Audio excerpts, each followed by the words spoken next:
Cette femme s'est soudain mise à se désinhiber et a demandé à l'homme de passer la nuit avec elle. De l'autre côté, Jeanne venait tout juste de sortir de prison ce jour-là. À sa cheville, elle portait encore un bracelet électronique destiné à la surveiller. En rentrant, elle voulut simplement se changer. Mais son mari, nerveux, se précipita pour l'en empêcher. Peu après, un autre homme arriva. Il cherchait justement sa femme, et c'est dans cette même armoire qu'il la retrouva. Jeanne comprit alors la vérité. L'homme attrapa le mari par le col, mais Jeanne les sépara et sans hésiter, sa son mari de la maison, ainsi que sa maîtresse. Jeanne voulut se venger. Demanda à cet homme de la réconforter. Après tout cela, l'homme un peu confus lui demanda « Qu'est-ce qui t'est arrivé? Je viens de sortir de prison. » L'homme sortit alors son insigne et dit « Je suis policier. Peut-être que je peux t'aider. » Mais Jeanne détestait l'idée d'être proche d'un agent de police. Elle le regarda froidement et lui demanda de partir. Le lendemain, le mari chauve revint avec des fleurs et une bouteille de champagne. Il s'excusa sincèrement et elle, voyant son air repentant, décida de lui accorder une seconde chance. Après quelques verres, ils se mirent à danser. Mais pendant qu'elle riait, le mari discrètement glissa quelque chose dans la poche de Jeanne. Quand elle alla se reposer, il revint accompagné de la police, affirmant que Jeanne cachait du coca sur elle. Les policiers fouillèrent et effectivement,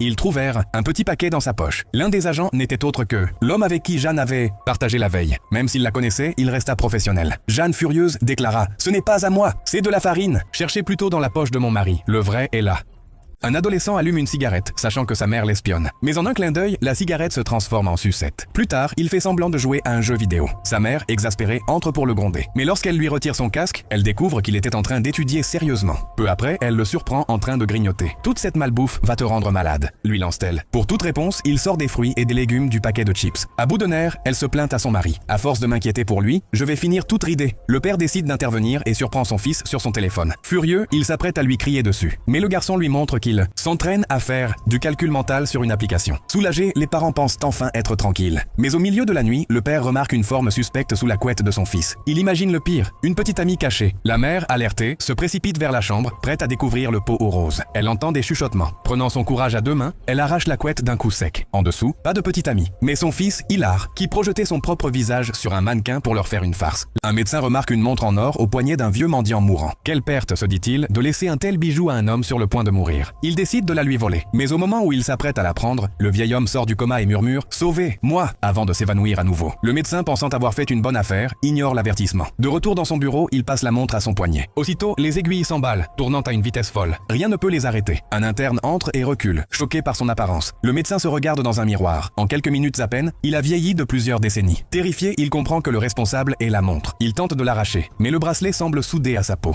Il retourne en urgence dans la chambre du patient, mais ne trouve qu'un jeune homme en parfaite santé. C'était le mendiant. Le médecin le supplie de reprendre la montre, mais le jeune homme refuse. « Je l'ai volée moi-même, dit-il. En moins d'une journée, j'ai failli mourir de vieillesse. Maintenant que je m'en suis débarrassé, je ne la reprendrai jamais. Bonne chance. » À ces mots, le médecin vieillit encore plus. De rage, il essaie de fracasser la montre, mais cela ne fait qu'accélérer le temps. Ses cheveux blancs tombent par poignées. Face à la mort imminente, il comprend enfin la vérité. La chose la plus précieuse n'est pas la richesse matérielle, mais simplement le temps de vivre. Gagner 100 $ pour rester debout dans un carré? Jim, un jeune homme diplômé, se tracassait à propos de son avenir. Un jour, un jeune homme en costume s'approcha de lui et ses amis avec un regard sérieux, il leur proposant un travail simple. Rester debout dans un carré pour recevoir la récompense. Ses amis pensant que c'est une blague. Jim vit les yeux de l'homme, il accepta. L'homme admira son courage. L'amena devant un immeuble et lui dit qu'il te suffit de rester debout dans ce carré jusqu'à 18 heures pour recevoir la récompense. Jim, stupéfait, se dit trop facile. Pensa que l'homme est un escroc et dit abandonner. Ainsi, l'homme se tournant chercher quelqu'un d'autre, Jim le retient par le bras. « Si ce que vous dites est vrai, je resterai ici. » L'homme déclara qu'à 18 heures, il reviendra lui remettre le 100 $. Jim entrant dans le carré, l'homme sourit. Le temps passèrent. Enfin, à 18 heures, l'homme revient avec le 100 $ déposant dans la main de Jim. C'était son premier salaire. Après le bac, très content, il demanda s'il pouvait recommencer avec le jeu. L'homme lui propose une nouvelle offre à 300 $, mais en temps plein la journée. Jim accepta sans réfléchir, et le lendemain, il était là debout, du matin au soir dans le carré. Le temps passèrent. Ses amis le croissant lui dit de venir s'amuser, mais il refusant. Ses amis partirent. Sous le soleil brûlant, son métier devient sa prison. À 18 heures, l'homme n'arrivait toujours pas, alors il décide d'abandonner.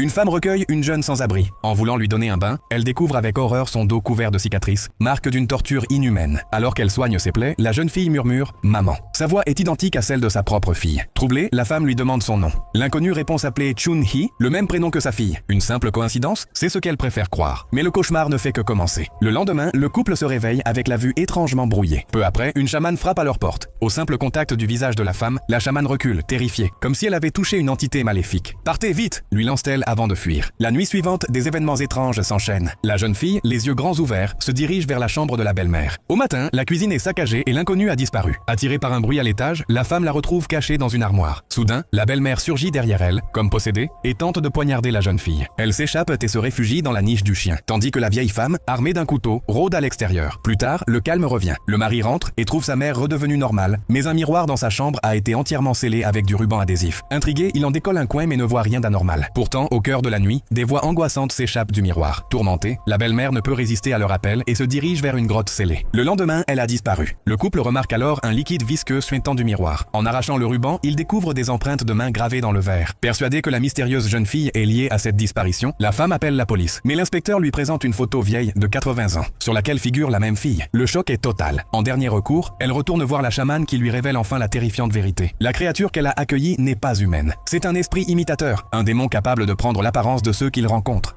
Le désastre a commencé avec un simple geste. Dans les gradins, un petit garçon fait une bulle de savon. Elle s'élève doucement, flotte, avant d'éclater pile dans l'œil de l'acrobate. Aveuglé, il perd l'équilibre et fait une chute fatale de plusieurs mètres. Mort sur le coup. Pour éviter la panique, les régisseurs enfilent rapidement des costumes de clown. Ils font passer la mort pour un numéro, évacuant le corps en un clin d'œil. Le petit ami de la victime, anéanti, tourne la tête. Et là, il voit l'impensable. Un singe a renversé une bonbonne d'air comprimée. La cage des fauves est déformée et un tigre s'échappe, fonçant droit sur le public. Une magnifique spectatrice n'a pas le temps de crier. Une patte du gentil tigre la banette.